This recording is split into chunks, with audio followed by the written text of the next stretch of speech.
This is Pet Life Radio. Let's talk pets.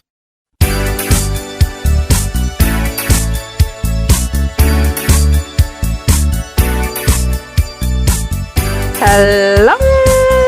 You're listening to Animal Party on Pet Life Radio. And I was in Victoria, BC a while ago, and I told you all about the good dogs and the good owners and the not so good owners, the people who considered the crowd and their dogs getting stepped on and the people who didn't. But there was one thing I didn't tell you about that was really quite peculiar. I don't know what this guy was thinking. But it was at a Caribbean festival parade, which was really exciting, and everyone was dressed up and in costumes and dancing in the street, and there was live music and also piped in music and people joining into that, and I was having a great time. Didn't know it was happening. All of a sudden, there it was. Perfect. Loving it. But there were some dogs there, some dressed up with jingly little scarves on their little butts, and some not, and some well taken care of and out of the fray of the crowd. But then, okay, so I'll tell you about the guy that made me raise one eyebrow like Spock. What the heck was he thinking? This guy, a more than average size guy, like I wouldn't say fat, but heavier set. Definitely a 180 to 200 pound guy, 5'8" to 6 feet, somewhere in there. And I can't really say his height because I wasn't that close to him. But I saw him walking through the crowd. And then I saw him walking into one of these FIFA areas. And I kind of followed him for a little while. And I got him on camera a bit because I couldn't figure out what he was doing with this dog.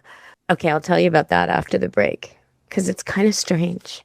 And today's riddle is what's most likely to get you hurt if you are traveling in a park?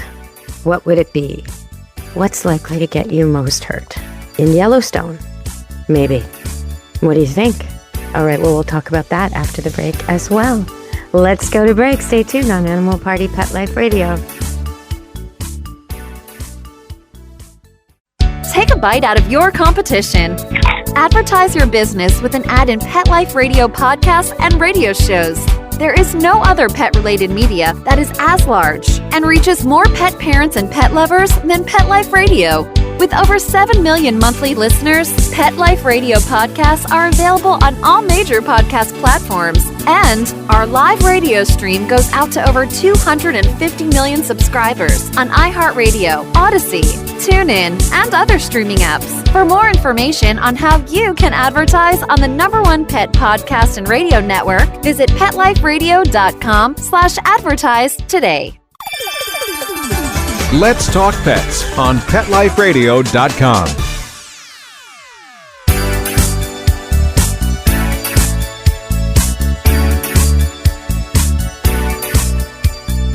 Hello, you're back on Animal Party on Pet Life Radio. And what do you think would hurt you most in Yellowstone? Would it be an animal? What kind of animal? What do you think? Or was it something else? Well, think about that, but don't look it up. Don't cheat.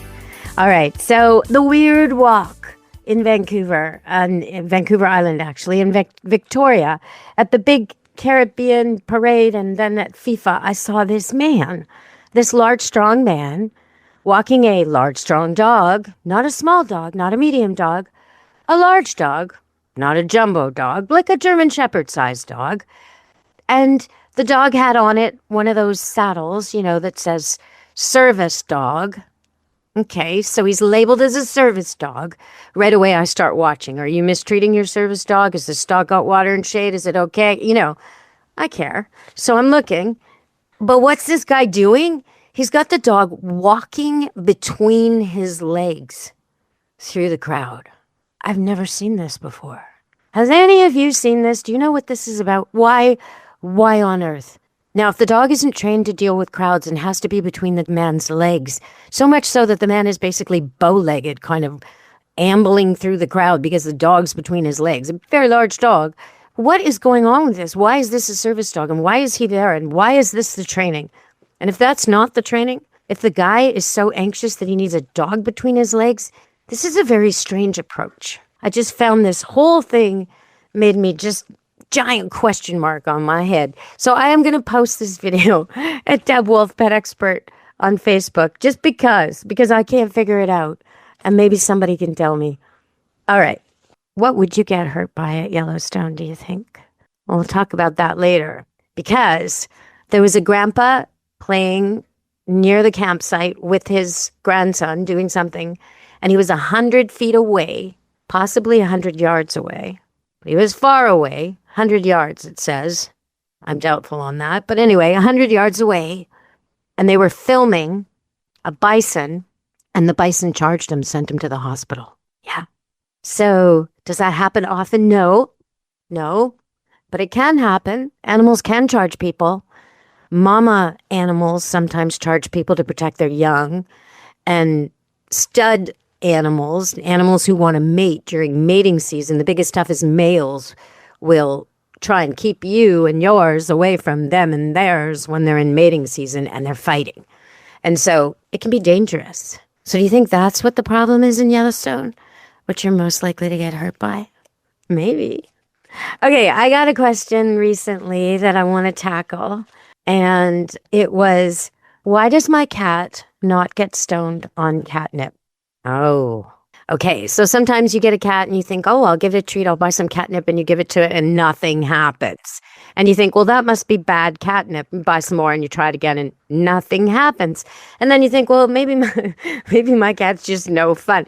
No, it's supposed to be, and I would dispute this because this is not true for my reality, but supposedly 50% of cats don't react to catnip. Supposedly. So far, I've never owned a cat that didn't. So I'm a little skeptical of this because I've had multiple cats. I had 2 most of my adult life. And when I moved to this farm at Camp Good Dog, I had 5. Right now I have 3. That's a lot of years of different cats. In the year 2000, I helped the local authorities and the SPCA rescue 100 cats. There were 96 of them on my property at one point. And so clearly, I've had a lot of exposure to cats, and every cat I've ever offered catnip to has reacted to it. So I'm not sure where they come up with this statistic, but they do say that many cats don't react at all. And if 2 cats mate, you got a mom and a papa cat, one of them is a reactive to catnip, then it's only 50% of a chance that the babies will be. Maybe that's true. I don't know. Not my experience, but the receptors are in their noses. And so they go for it. They smell it and they lick it and they chew it and they roll in it and they act really crazy. Sometimes they get hyperactive. Sometimes they get really slow. In my experience, most of my cats do both. They get hyperactive first. They start lunging at things no one can see, trying to catch invisible insects or hunt mice I don't see. And then they curl up in a ball and sleep.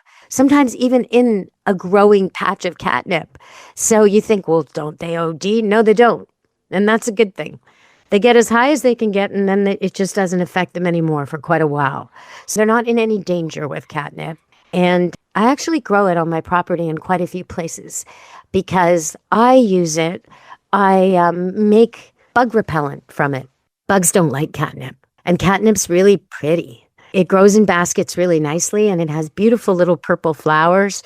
And it's really easy to grow, really easy to harvest. Just grow from seed in any pot. It's so easy. And then you can make these solutions. So I do it with coconut oil.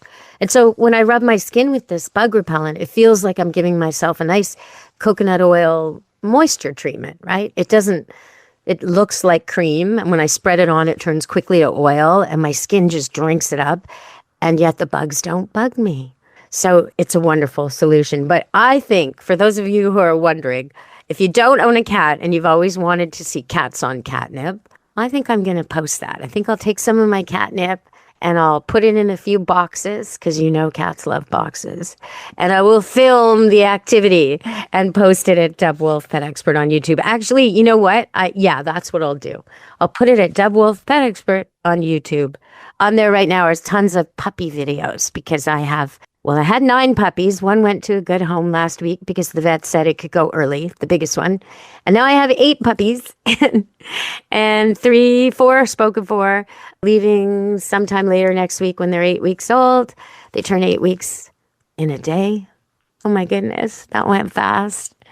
And then I'll have half of them left to keep filming and showing you what golden doodles look like playing and frolicking and being their ever cute selves with their little black noses. So it's pretty adorable around here. So why doesn't your cat react to catnip? Well, I guess genetically he can't. And that's a shame because it's really fun to watch him. So if you're curious about that, check out Deb Wolfe, Pet Expert on YouTube. Or if you just want to see puppies, check it out there. All right, we're going to go to the last break and come back on Animal Party Pet Life Radio. Stay tuned. Begging to hear more of your favorite show? Full episodes of all our shows are available on demand. Go to PetLifeRadio.com to fetch our entire lineup of Possum Pet podcasts. Also, dig us up in iHeartRadio and iTunes. Let's talk pets. Live and on demand, only from Pet Life Radio. Let's talk pets Let's talk pets on Pet Life Radio. Pet Life Radio. PetLifeRadio.com.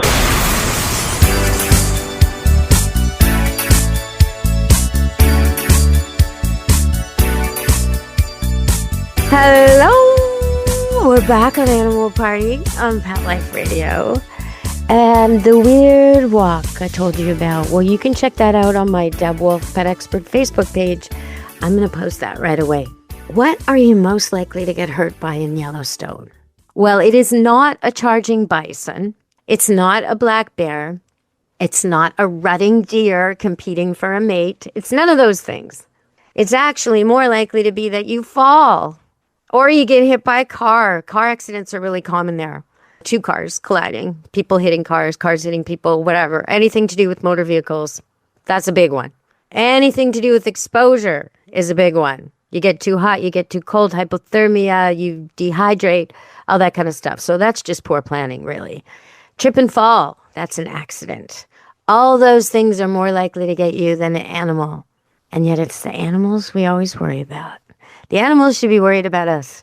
So if you do bring a dog to a park like that, you got to check out the rules first. They're going to be really, really strict. So in a place like Yellowstone, you are allowed to bring your dog, but your dog must always be on leash and only be in the paved areas that are most public. So that's going to be parking lots, campsites. It may not be the trip of a lifetime for your dog, let's just say. And a lot of your dogs are going to be prey. So I really wouldn't necessarily want to bring a dog to a nature park like that. Speaking of that, I want to give a little warning. I've noticed signs going up all over the place. Coyotes spotted, keep your dogs on leash, which I do agree with. If there are coyotes, then any dog who is not so trained, so fit, so healthy, and big should not be off leash. But if we put all the dogs on leash, all the big ones, all the tough ones, all the packs of dogs running and chasing balls, then we let the coyotes reclaim that area, which is a mistake. So the prey dogs, the old, the lame, the sick, the ones who don't listen, the ones who will be tricked by coyotes and run off, the little ones, they all got to be on leashes. Absolutely. And further to this, I just want to say a sad note. This one's hard for me. I was talking to some fishermen the other day, and they told me that on this beach they fish at, a tree came down because of a lightning strike. And in the tree was an eagle's nest. And it was an empty eagle's nest from the year before. But in it, they found 25 dog collars. Little itty bitty dog collars. Little pink ones and blue ones with names like Prince and Honey and Sweetie. And the people were walking their dogs on a beach. And the eagles were just picking them off. So if you have a prey dog, don't let it off leash. Keep it right with you. Right with you. All right. Okay. So we covered our riddle of the day, which is what's most likely to get you in Yellowstone. And it's a car or poor planning or a trip and fall or the elements. And last on that whole list is animals. So we don't have to worry about that too much. But at the same time, follow the rules, watch the signs. If it says keep your distance, do it. And if you do encounter a charging bison, I know it's very, very hard to do this, but what must you do? You must not run. Oh my gosh. Oh my gosh. And they say, people always say, well, you just only have to be faster than the guy next to you. Actually, not true. In that case, the bison's more likely to go for the faster of you two and then go for the other guy after. So really, don't run. Don't run. How do you do that? I don't know. You just gotta roll in a ball. The best thing to do if a charging animal is trying to charge you, this is true of any charging animal, is get something between you and it, like a tree, a car, something that blocks its view of you and makes it impossible for it to do the charge. That's what I would do. All right, everybody, from Deb Wolfe and Animal Party and Pet Life Radio, ciao, meow. Be good to your animals. Let's Talk Pets, every week on demand, only on PetLifeRadio.com.